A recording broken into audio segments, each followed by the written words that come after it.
Orice fi și unde te-ai tot duce, cât ai fi de rău și cât de bun, că mai crezi sau nu mai crezi în cruce,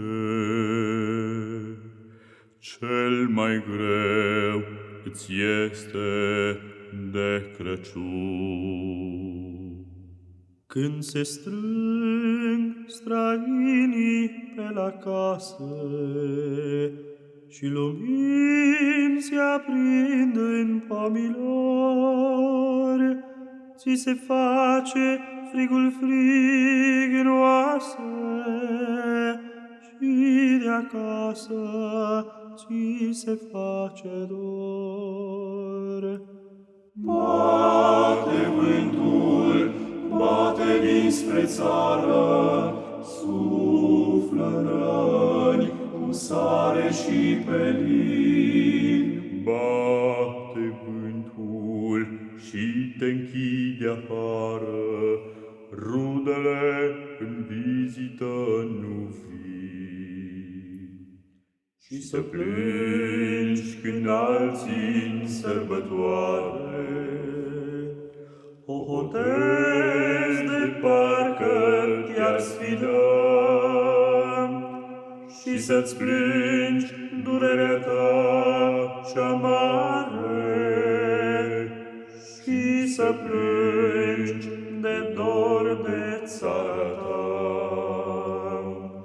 Bate vântul, bate dinspre țară, suflă răni cu sare și pelin.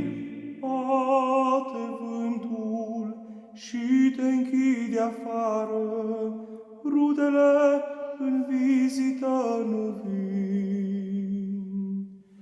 Bate vântul, bate dinspre țară, suflă răni cu sare și pelin.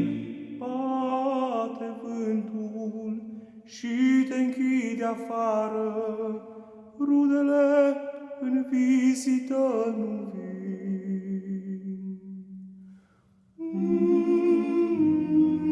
Orice fi și unde te-ai tot duce, cât ai fi de rău și cât de bun, că mai crezi sau nu mai crezi în cruce, cel mai greu îți este de Crăciun.